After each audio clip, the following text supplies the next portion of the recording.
Welcome to my channel NN Classes. Today in this video I am going to teach 9th ICSE Board Maths Chapter 1 Rational and Irrational Numbers. Before that, let us go for the basics. What are natural numbers? The positive integers starts from 1, 2, 3 and so on are called natural numbers. What is a whole number? The set of numbers from 1, 2, 3 so on and it includes 0 is called a whole number. What is an integer?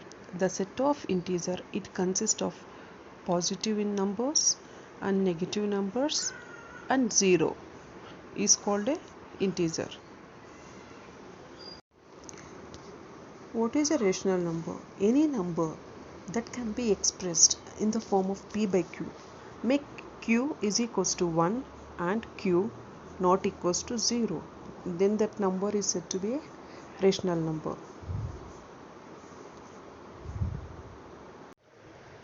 To prove any number is a rational number, first of all the number should be in the form of p by q form.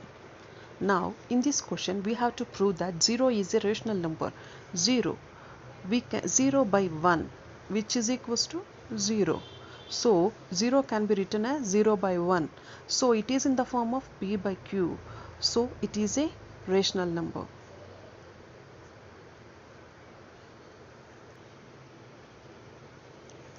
Second question is we have to prove that statements whether it is true or false. Every whole number is a natural number. False. Because 0 is a whole number but not a natural number. See, natural number it will start from the natural numbers in which the number starts from like 1, 2, 3 so on. Okay, whereas the whole numbers it starts from 0, 1, 2, 3. So 0 is a whole number where 0 it is not is a natural number. So it is a false statement. Next statement is every whole number is a rational number. True. Whole numbers. What are whole numbers?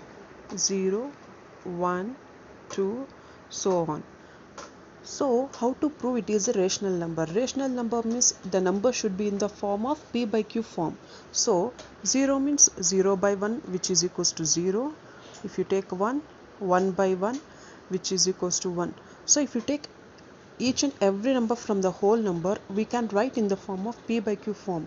So the whole number is a rational number.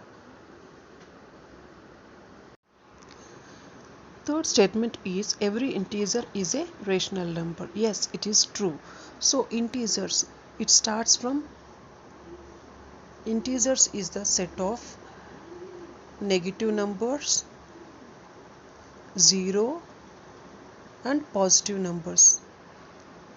See, whatever the number if you take from the integer, for example if you take minus 3, it can be written in the form of minus 3 by 1 which is equals to minus 3. Again it is in the form of p by q where q is not equals to 0. So it is a rational number.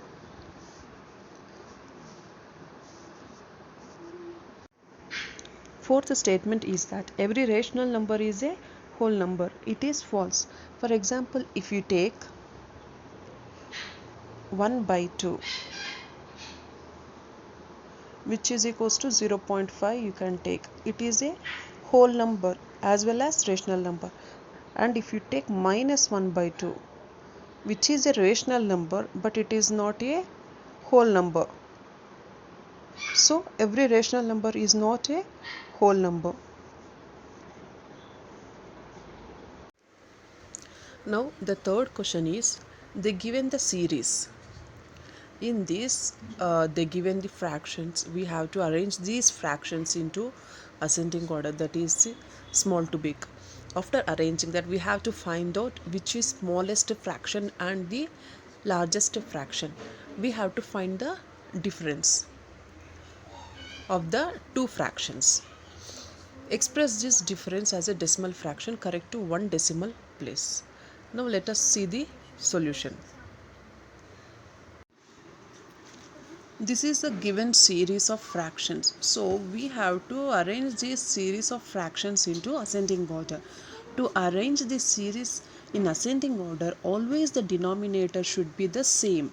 But if you observe here, the denominator is different for the different numbers. So first let us make the denominator same by taking the LCM of the denominators. So the LCM of 9, 12, 18. Now the LCM of 9, 3, 12 and 18. If you take LCM for this, let us take 3 table.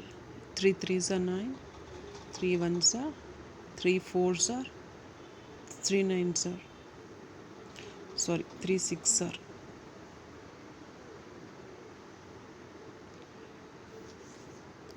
Again 3 1s are 1 and 4, 3 2s are. Now take 2 table. 1 2 2s are, 2 1s are. Now if you multiply, 3 3s are 9, 9 2s are 18, 18 2s are 36. So 36 is the LCM. After taking LCM, what we have to do is that we have to multiply and divide each number with the LCM. Now I'll show for the one number.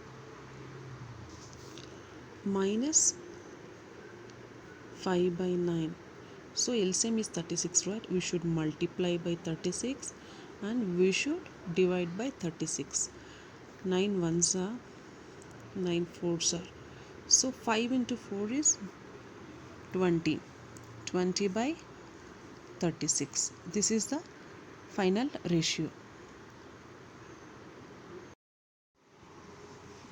So if you take multiply and divide each and every number with LCM, we'll get the series like this: minus 24 by 36, minus 20 by 36, 21 by 36 and 22 by 36. So if you observe, denominator is same. So easily now we can find out which is smallest number. Just check out with the numerator.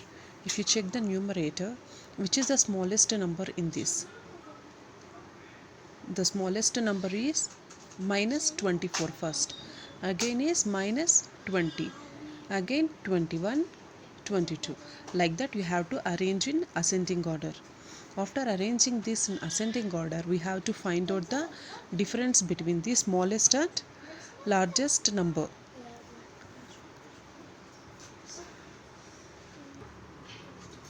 So the largest number is 22 by 36. 22 by 36, which is nothing but the 11 by 18. So largest number is, you have to write down minus, smallest number is what? Minus 24 by 36 is nothing but minus of minus 2 by 3. After that, just you should take the LCM for this. We'll get the LCM. After taking that LCM, this is the answer, 23 by 18. Again, what we have to do, we have to, in decimal form we should write down.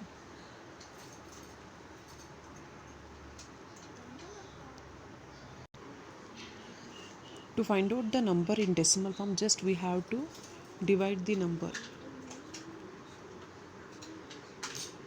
23 divided by 18.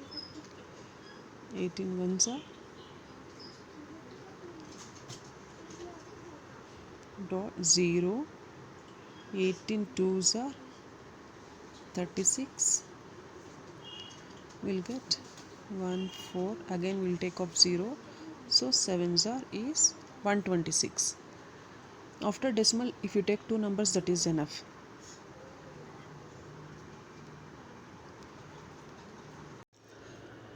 Question number 4.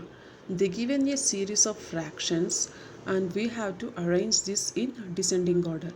It is same question as question number 3, but here we have to arrange in descending order, that is big to small we have to arrange. After that, here we should find out the sum of the lowest and largest number. In previous question we did the difference between the highest and smallest, so here we have to do the addition, and we have to represent the answer in decimal form.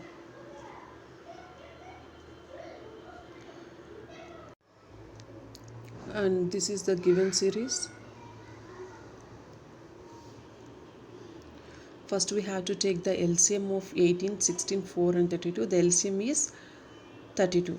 So we have to multiply each and every number, multiply and divide with the LCM. After multiplying that, we will get the series. We have to arrange it into descending order. After arranging that, what is the smallest number in this? And we have to add with the largest number. 5 by 8 plus smallest number is minus 1 by 4. Just after adding that, we will get the sum of two numbers is 3 by 8. We have to express this answer in decimal form.